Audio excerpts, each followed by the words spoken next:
Welcome into episode number 4 of the Mavs Pulse Podcast. I'm your host, Blake Elliott, joined by my co-host, Grant Afseth, who was at every single Dallas Mavericks game, all 82, even if it's a tough one to do right now. We're going to cover what has happened with the 0-2 Mavericks. Are they doomed?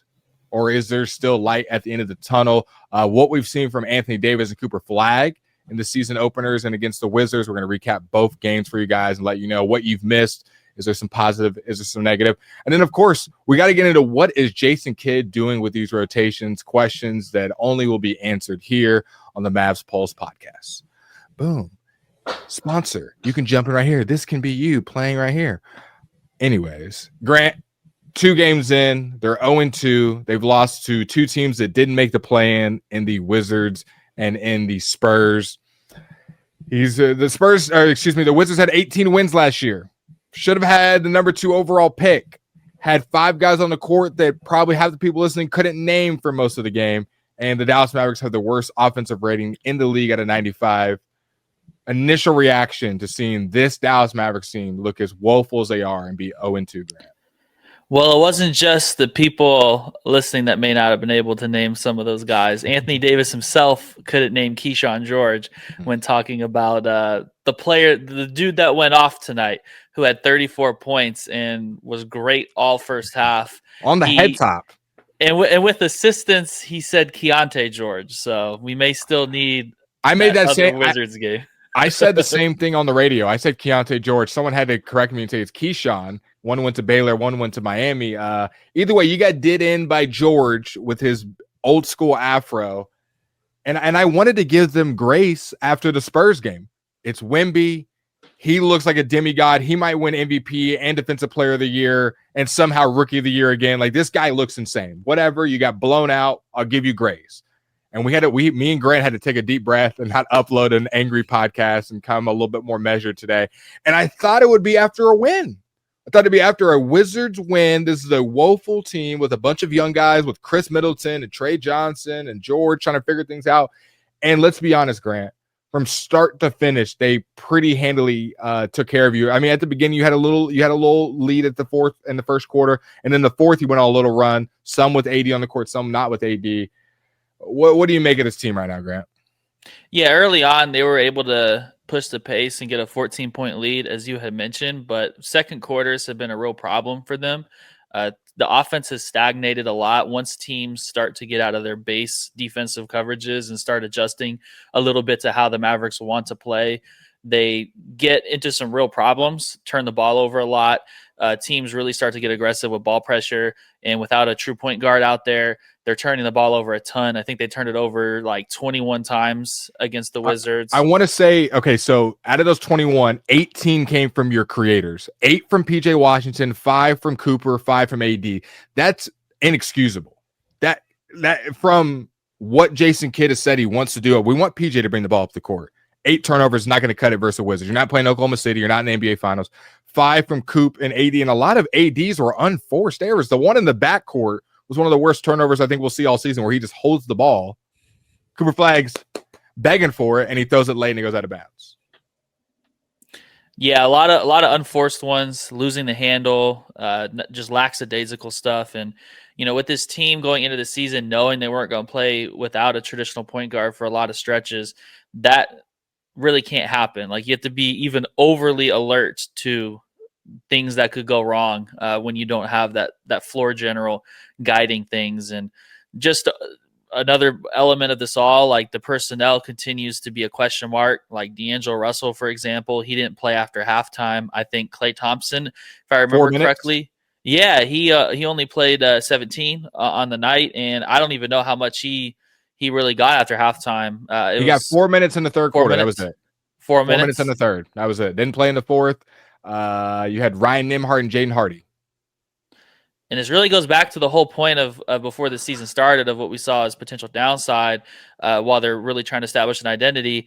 The players that are unable to contain dribble penetration are also the players that provide your spacing in some of that creation. And that's a real problem when you don't have like consistent answers in that regard, like pulling the plug that fast on D'Angelo Russell. I can see it either way. I'm not really that, concerned necessarily individually on D'Angelo Russell getting He is minutes who he or is. not. Yeah, exactly. And I think just in general, like if you are going to pull him out of that lineup and just reduce his minutes, you're now asking, Ryan Nembhard on a 2-way contract to, handle more of a responsibility. And this season has just gone off to a very weird start where like one stat that really kind of like just encapsulates all this. The leader in pick and roll ball handler points for the Mavericks through 2 games is Ryan Nembhard with 6. Like they just have struggled at every element of creation.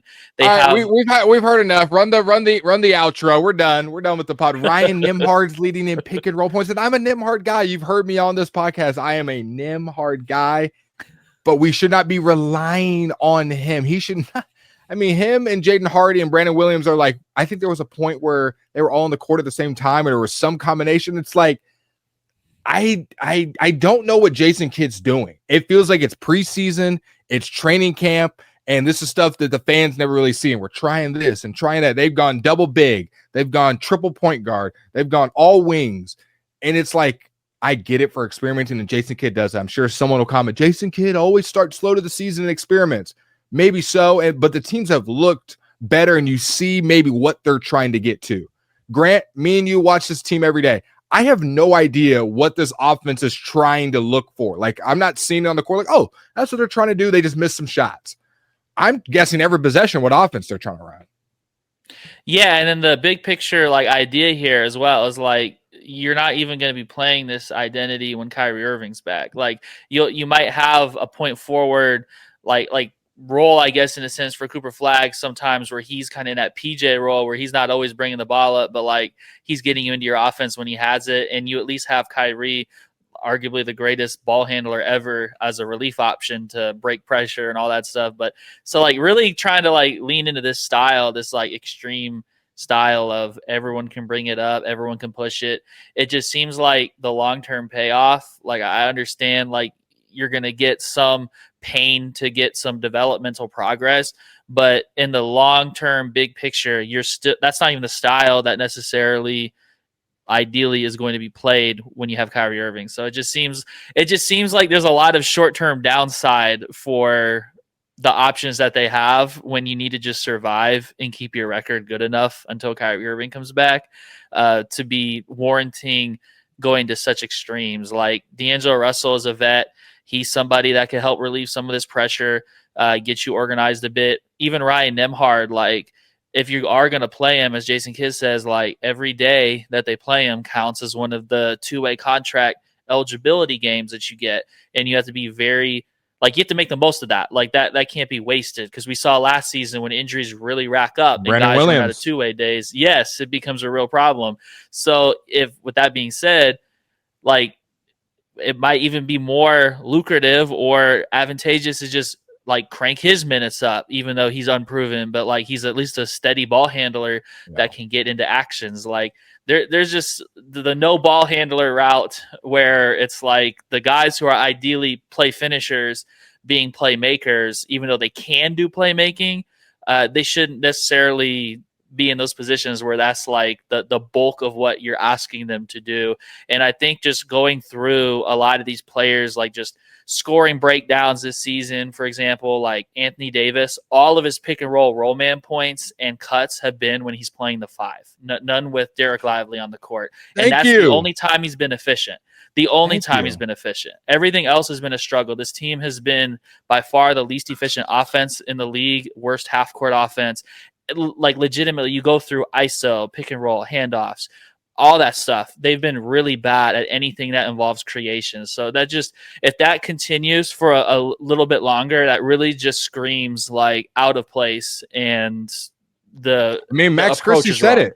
Max Christie said it. He said Cooper Flagg's playing out of position. I mean, I don't think he was saying it in a rude way or trying to come out of steam. He's just like, he's playing out of position. We already said going into the year, Cooper Flagg is going to be in a different situation because he's playing with 2 bigs, which he's never done at any level. When he was at Duke, there was one other guy, I forget his name, plays for the Suns, the center for them. Kamal Malawach. Boom. It was just them 2 on the floor as far as the big. So that's already going to be an adjustment. AD and Lively clogging the middle, clogging the lanes, going to make it tougher for Cooper to drive, but he's number 1 overall pick, generational talent. He'll figure it out. And we didn't make a huge deal about that. Whatever. That's not in the grand scheme of things. But that was already one roadblock, if you will. Now you add, you're going to be our point guard initiator while being an 18-year-old rookie. So now I'm already out of position. I'm playing with different positions than I'm used to. And now you want me on this sluggish offense. Y'all are watching it. This sluggish offense for Cooper Flagg to set everything up, set the table for a Klay Thompson, who's had Steph Curry and Draymond Green setting the table for him for 10 plus years. You want him to set the table for Anthony Davis. And I don't think it takes a very smart basketball knower to realize the offense is just so clogged right now. If they don't get a stop and they play in the half court, they have no idea what to do. It's either PJ just trying to bulldoze through people. Sometimes he scores. I'm not really hating on PJ. I think PJ has been actually kind of a bright spot as far as just aggression and getting to the rim. I know he had 8 turnovers. He's not a ball handler. I don't know what to tell you. He's not a ball handler. Cooper Flagg's trying his best to initiate and make things happen. But I thought D'Lo, funny enough, in like the 9 minutes he played, set guys up. I don't think he was Chris Paul or Damian Lillard or anything like that, but I think he set guys up decently in his 9 minutes that he played. But Jason Kidd leaned more on Jaden Hardy and Ryan Nimhard. B. Will, I guess, is completely falling out of the rotation. He barely got any bump last night. But I just, Grant, give me answers. I don't know what Jason Kidd is doing. Is he just strictly experimenting? I'm going to play every single player, because he seems to have no vision, and he's already given up on the double bigs. Then he goes triple point guard. When I'm watching the games, I'm like, what is Jason Kidd doing? And we know he was 20 minutes late to his press conference. Yeah, it took a little while. He's usually in there before we even get in there. He's usually quick with it. Yeah, and it's going to get even more confusing, like not to add even more complication to it, but when Daniel Gafford gets back, remember the media day when Jason Kidd mentioned that he has no choice but to play like the double big lineup because there's so many just centers that need minutes, and that's just the way they built the roster. Like some of their least effective basketball is with the double bigs so far, and they're going to have an even greater difficulty going away from that with Daniel Gafford and Derek Lively both needing minutes. And Lively's, I know he's a big, but he's a guy that can get out on the perimeter. It's not the most awkward thing. Gafford is a true on the block center. Like there's very restricted area oriented guy. So I know that Grant, it's going to get spicy. It's going to get spicy because they are on a win projection of 1.5 wins for the season. And that sounds funny when you think like, come on, 1.5 wins. And obviously they're going to win more than 2 games. But is there any evidence to say this team is, it's just because we took calls today on the radio and all I heard was, it's just 2 games, guys, you're overreacting. Yeah, is there maybe a little bit of overreaction? But I don't think we've seen anything on the court that could say, hey, we're fine. I haven't seen anything on the court that goes, they'll figure it out. They're just missing shots. Klay missed a couple open threes, he'll hit those. I've seen clogged offense and I've seen bad defense from someone that said we're going to be a top 3 defense this year, and you've been abysmal on defense, letting the Wizards and Spurs do whatever they want to. The Wizards and Spurs, mind you, I didn't say the Celtics and the Thunder and the Cavs. The Wizards and Spurs did whatever they wanted to you. And then on the offensive side of the ball, you weren't able to do anything. I said this to you on the phone the other day. Anthony Davis, me, you, Ryan Nimhard, and the guy down the street should be able to beat the Wizards. And I'm not hyperbole. Anthony Davis is that good. He's a top 75 player. Him alone should be able to beat the Wizards. And the fact that at no point you felt comfortable in a game at home versus watching the Wizards is something to be fearful of. We said it in the preseason. If we have these same concerns going from the preseason to regular season, then it's going to mean something. If they come out and they look like a totally different team, we'll drop those preseason shortcomings and notions. But it didn't happen. So all we've seen is bad preseason basketball. Don't look at the record. Don't look at who they're playing. Look at how they actually played in the first half when the starters are playing. And look what they've done right here. They have not shown us to be a good basketball team yet. Yeah, and I think we're starting to see also, like, there's elements that teams are going to see on film, the lineups that they're using, and they're going to add little wrinkles to make it even more complicated. When you're just so big, I think they might be a test case for, like, being too big to a fault, where now you're starting to see guard-to-guard screens causing breakdowns. You're seeing inverted pick and roll. You're seeing all kinds of stuff where, like, you're punishing teams for having too much size, and there's not enough speed to then make rotations to cover that up. And I just think with the particular type of size, like the players in this lineup that they're starting and just some of the rotations that they're using, there's just not enough lateral quickness. There's not enough, like, I guess you could say, oomph with like getting into the ball and being aggressive. Like they're kind of just sitting back a little bit, and it's more reactive than it is proactive and aggressive. Like it just seems that like they're just too slow by guarding like down positions. Like you're having someone like PJ Washington, as we had mentioned during that finals run, he wasn't the one out there guarding. Like he wasn't picking up the ball to start possessions. He was the one that was often guarding like the bigger wing while Derek Jones guard the shifty J-Dub, guy. Jalen Williams, Jaylen Brown, you know. Exactly. And like that's where you're running into is a situation where now it's like they don't necessarily have that ideal option to contain that type of player. You're asking either at times PJ to do it, sometimes it's Cooper, and you definitely don't want Clay to do it. Like you're kind of just hoping at this point with Clay being older in his career and his injury history that you can get by defensively when he's out there. And right now they're just not containing dribble penetration. And for all of the cause and effect, like we kept talking about that, you're going to leave yourself vulnerable to spray out passes. You're going to leave yourself vulnerable to giving up shots in the gap.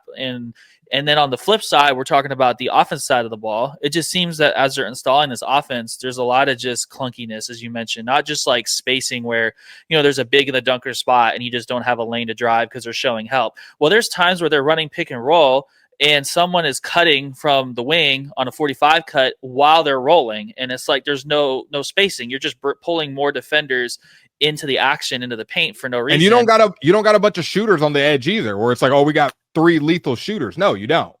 And you don't have some playmakers that are like high level processors that are going to constantly just like make the boring read. Like I'm going to make the spray out to the corner every single time if they're going to tag the roller, if they're going to overload and send help early. Like you don't have that type of playmaker, you know, like we're used to seeing that, like with, you know, that name, that Luka Doncic guy, like he will make the right play over and over and over again and manipulate the defense to then, you know, adjust to how he's continuing to punish them. If the corner spray out is the right play over and over again, he's going to make it. Like right now, like Cooper Flagg is still learning reads. He's not like a fluid, natural point guard by any means. So he's going to get to the gap and try to make a play, sometimes forcing floaters while there's a wide open shooter in the corner. And that's not to say that's their biggest problem, but that's just, you know, a little microcosm of not having that like true point guard. And there's instances where he is actually getting, you know, opportunities in the gap when he's screening,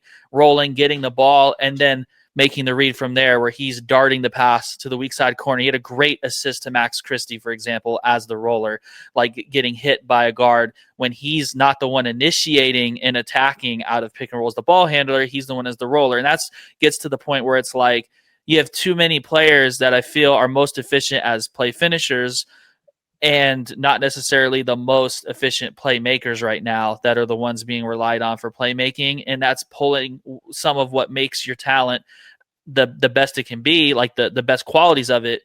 You're putting them out of those spots to ask them to do things that are not necessarily the most efficient parts of their game.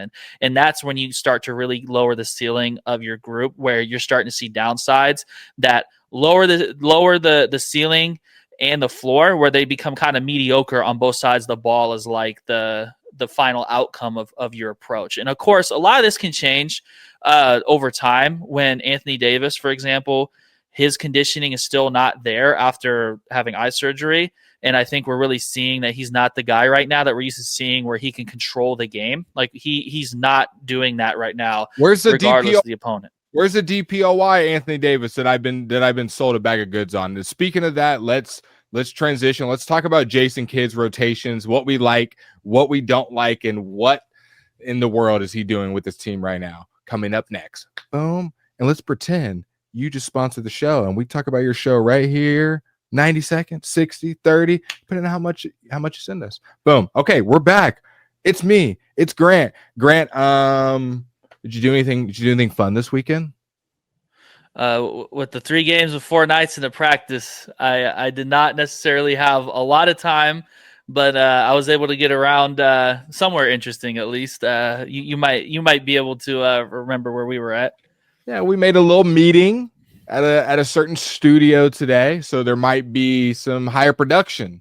Maybe the next time you see us, or maybe in a week or two. So stay tuned for that. I think you guys will really enjoy that. We're trying to make some things happen behind the scenes so we can give you the best Mavs Pulse podcast very consistently, very high tech. So just stay tuned for that. We appreciate all you guys that tune into the first couple episodes. You've shown amazing love. But anyways, back to the content that you're here for. Jason Kidd, what is he doing? We saw the rotations. Remind the people at home, what were the first guys off the bench in both games? Because I want to say for the Spurs game, it was Najee Marshall, first guy off the bench. And then after that, was that the Ryan Nembhard, D'Angelo Russell coming in at the same time? Or was there a substitution I missed? I'm thinking of both games, but from that Spurs game, I'm trying to remember all those first substitutions, because I'm just trying to figure out what J Kidd likes, what he doesn't like. He ends up playing everybody. But what are some of the rotations you haven't liked and have liked, and what have we learned about Jason Kidd's rotations, even if they're wrong?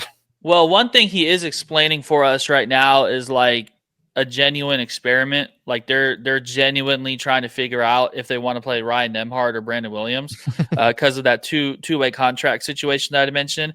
If they're going to use a game of eligibility for Ryan Nembhard, he has to play. And the way it sounds like he's describing it is it's going to be one or the other, not both. So right now they're just trying to figure out which guy fits better with how they want to play, whether it's B. Will or it's Nembhard. And I mean, last night, Ryan Nembhard, 2 points, shot 1 of 4, played 10 minutes. Brandon Williams didn't score, missed 2 shots. Nembhard didn't dish out an assist. Brandon Williams got 1. Not really a whole lot to base off of from the How many box minutes score. for B. Will? 7 minutes.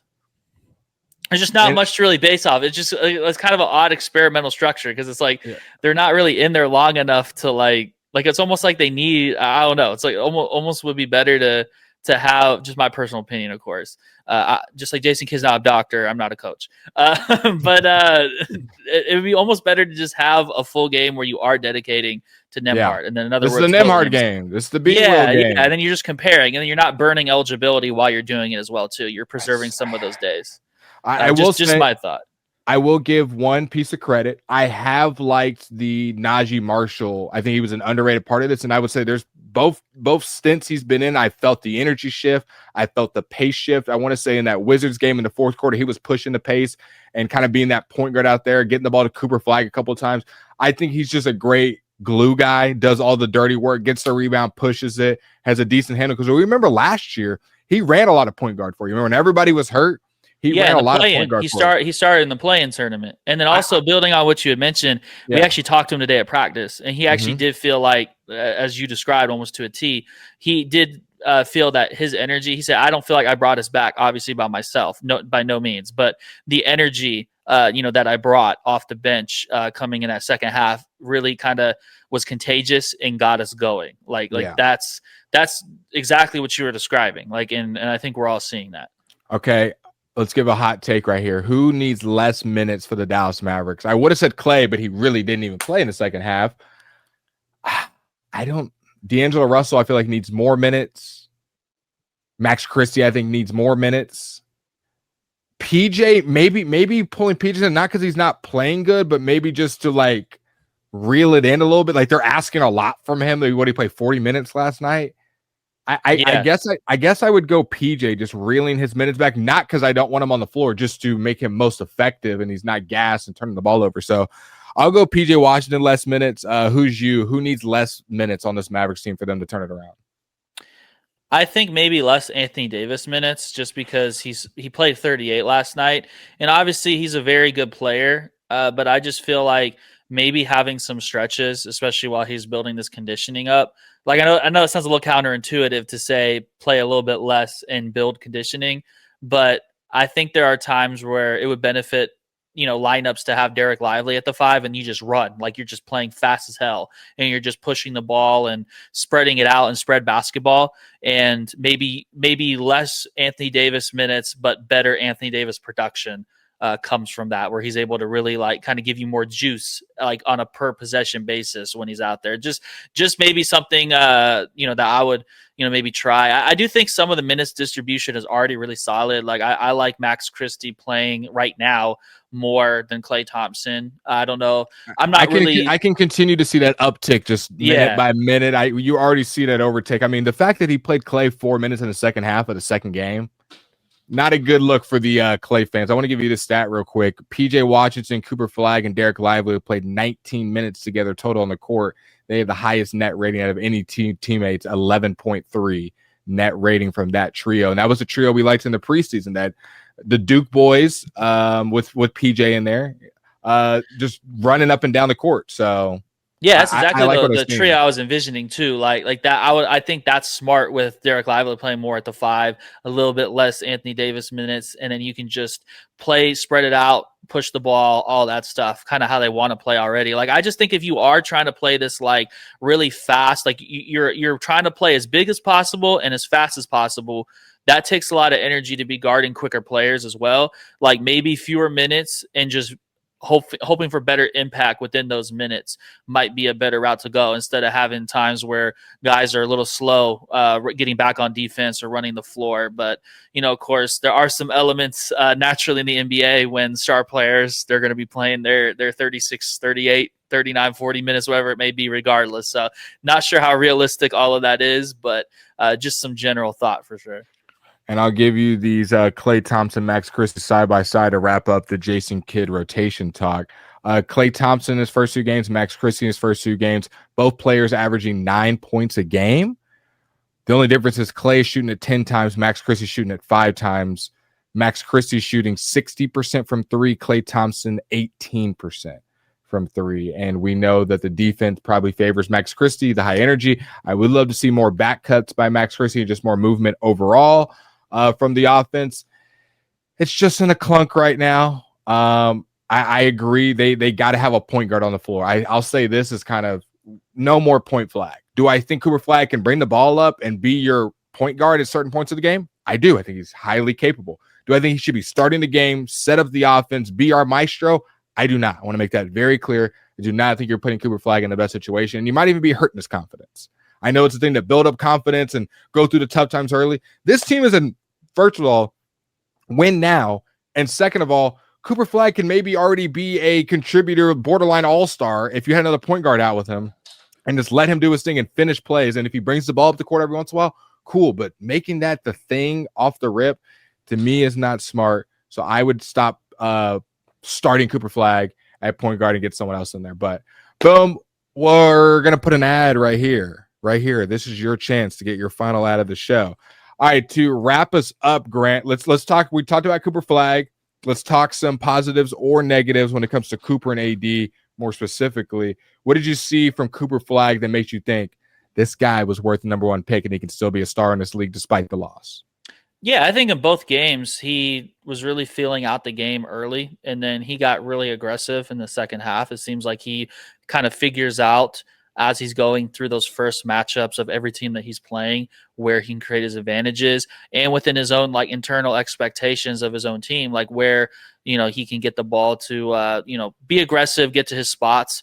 I do think 6 assists. He was able to make quite a bit of, solid just passing reads overall. I think he's continuing to grow in that, of course. Like there's some plays where he's naturally more of a scorer than a passer, so he's going to look to, finish off the play if he feels he has an advantage and a good enough shot. But, I still think when you turn it over 5 times and still end up with more assists than turnovers, that's at least a good sign with the role that he's being asked to play. Shooting 2 of 5 from 3 last night, made all of his free throws.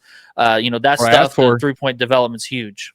That's what I asked for. That's 2 of 5 from 3. The 3 in the first quarter looked as confident as ever, just dribbled right into it, knocked it down. I'm like, that's what you need Cooper to show at least once a game. Like, I have that. I'm not just going to be a straight-up spot-up shooter. I can isolation and get a 3. That's the signs of I'm going to be a star, in my opinion, in this league, when you have the confidence to do that.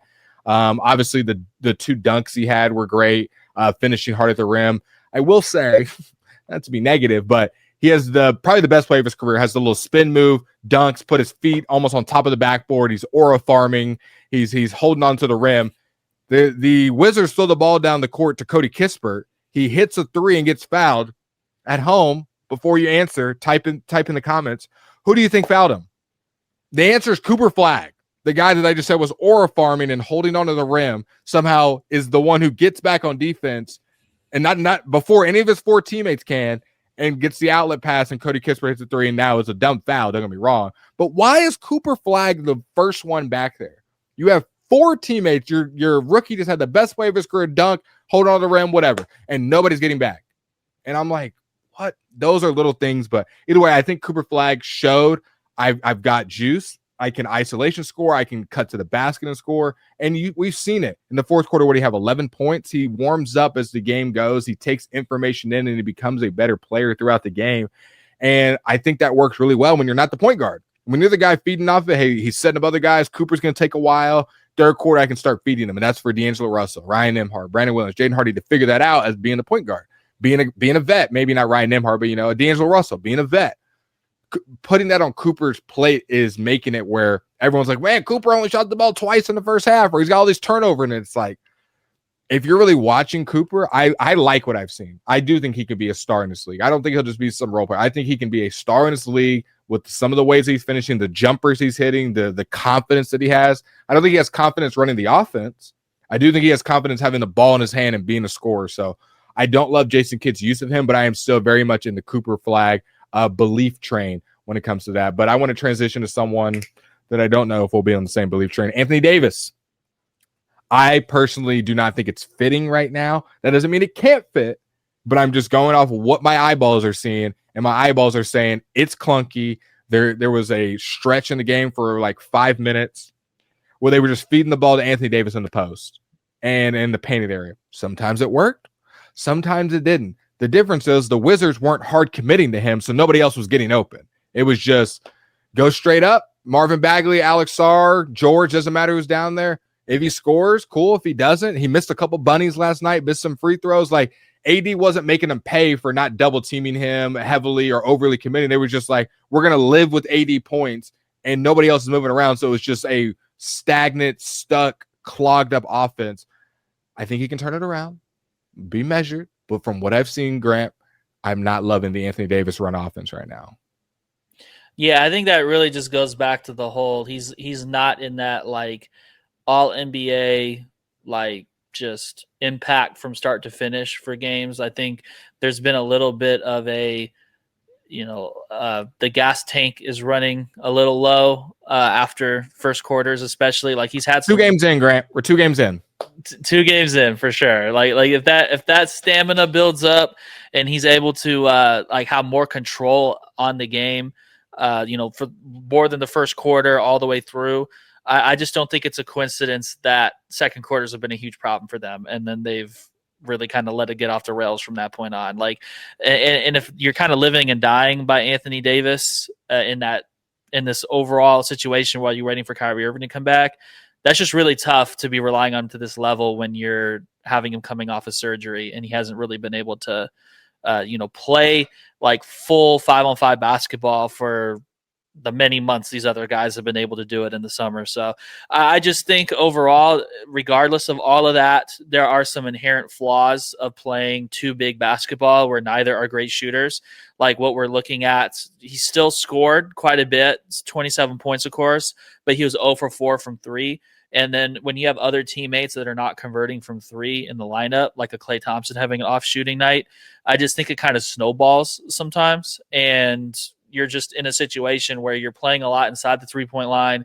You're not generating great 3-point looks for your teammates. You want to make your teammates better. When you're an all-NBA, all-pro, whatever sport you want to do, like you are great, but you also are so great that it makes your teammates great. It's like, man, SGA is great, but he makes J-Dub and Chet look even better because there's so much attention on him. Therefore, they get wide open looks or less contested looks or just the gravity and offense. Right now, AD, yes, if you look at the box score, scored 27 points, but I didn't feel like at any point watching that game, he's opening up the game for any of his other teammates. And that's what you hope when you get a top 15 player in the NBA. He's going to open it up for everyone else plus himself.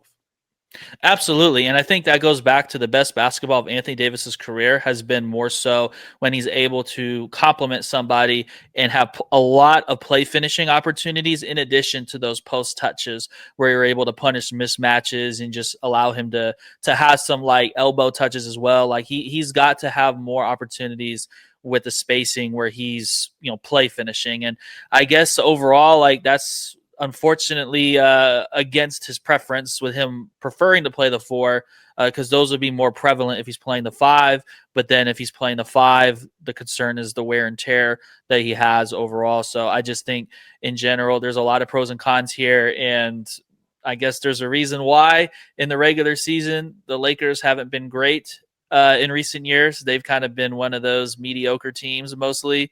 Aside from that 1 year outside of the bubble where they're able to get to the Western Conference Finals where they put it together in the playoffs. And I just don't think you can have that brand of basketball waiting to survive for Kyrie Irving to come back. Like that's going to be a really tough reality to live in with Cooper Flagg adjusting to playing point guard and all these other things where you're not getting a lot of great 3-point looks. You're not knocking them down. So that's a numbers problem because you're giving them up on the other end because you're too slow. And then the first game, I just thought was a big concern to me where they gave up 31 fast break points to the Spurs. Like they have a lot of really quick guards that just explode, like grab and push, just a throw ahead. Like they're just really getting into transition attacks. And I thought it was like really just a concern to me because it's kind of ironic. PJ Washington told me when I asked him at a practice, just like, what are some of the big focus areas for this team going into the season? He mentioned fast break defense, like transition defense. We have to get back. That's a big thing for us. I've been terrible at it, Grant.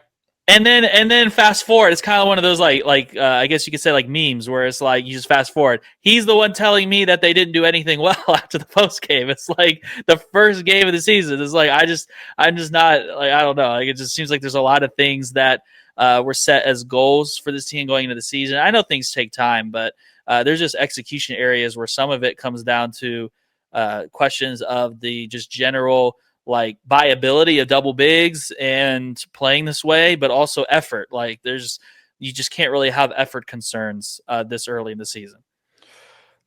Grant, I'm going to try to be positive. We will be filming another episode. You got any injury updates or anything you learned to practice to give the people before we get out of here? Yeah, just really that note about Brandon Williams and Ryan Nembhard with them experimenting who they're going to go with for the backup point guard role and just experimenting with that. But in terms of injuries, Daniel Gafford, he's continuing to be questionable with a right ankle sprain. He was working on the bike when we were there. I don't think he's gone through contact yet because they haven't had a contact practice. That's kind of the complication when you get close to coming back from injury is sometimes with all these games, there's no contact practice opportunities. So he's just working out, continuing to get back. And that's something to keep an eye on for the rest of this homestand. Going to be tough to get in there with a back-to-back. So I still think that's a big question if he can play, but he's continuing to progress. But we're definitely past that 2 to 3 week like rough estimate that was given at the first week of training camp. Sunday, Raptors. Monday, the Thunder. Hopefully we come in here with a new tenor. We will be filming one Monday night or Tuesday morning. We'll drop it Tuesday for you guys to recap Sunday and Monday's game. So this is going to be the schedule. 2 games will happen. Grant and Blake will get on the camera, record, and recap 2 games to post for you guys. So the same thing will happen after these weekend games, Sunday and Monday, and we'll have an episode on Tuesday for you guys to listen to recap both of those. And like I said, Grant and me will have you covered anything that happened at practice. We're going to be uploading some film breakdowns. And like I said, maybe a new studio in the works as well. So I just want to say thank you to everyone that supported us from the beginning. We had like 100 views on the first video. Next one hit like 1,000. Next one hit 2,000. You guys are awesome. We're going to keep uploading because we're doing it for y'all. Share what we are learning with y'all, and we can all cope together and hope that Jason can the Dallas Mavericks figure it out. But for me and Grant, it was a blessed time hanging out with you guys. Deuces. We'll see y'all on Tuesday.